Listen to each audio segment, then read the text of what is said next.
நம்ம ஏற்கனவே சொன்ன மாதிரி தான் வெங்கட் பிரபு டைரக்ஷனில் ஒரு வெறித்தனமாக உருவாகிட்டு இருக்கிற படம் தான் இப்போ கோட். இந்த படத்துக்கு பயங்கர எதிர்பார்ப்பு இருக்குது. லியோக்கு அப்புறம் இதுக்கு தான் பயங்கர ஹைப் ஏறிட்டு இருக்குது. அண்ட் லியோ மாதிரி போயிடக்கூடாது அப்படின்னு சொல்லிட்டு தான் இதுக்கு வெங்கட் பிரபு வேறு லெவலில் ராப்பகலாக உழைச்சிட்டு இருக்கிறாரு அப்படின்னு தான் சொல்லணும். அண்ட் இதெல்லாம் தாண்டி பார்த்தீங்கன்னா இதில் ஒரு புரளி ஏற்பட்டுகிட்டே இருக்குது. என்னடா இது அப்படின்னு பார்த்தீங்கன்னா வதந்தி நிறைய பரவிட்டு இருக்குதுங்க. செப்டம்பர் 5 இந்த படம் ரிலீஸ் ஆகிறதா அனௌன்ஸ்மெண்ட் பண்ணியிருந்தாங்க.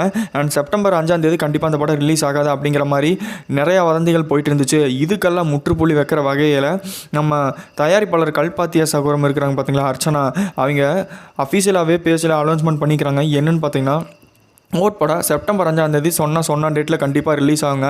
அதுக்கு நாங்கள் கேரண்டி.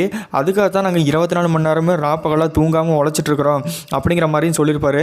அண்ட் கண்டிப்பாக எதிர்பார்த்த மாதிரி ஆகஸ்ட் 24, 25 இந்த டேட்டில் பார்த்தீங்கன்னா ட்ரெய்லர் ரிலீஸ் பண்ணுற மாதிரியும் செப்டம்பர் 5 படம் வேர்ல்டு வைடு ரிலீஸ் ஆகிற மாதிரியும் பிளான் பண்ணிக்கிறாங்களாமா.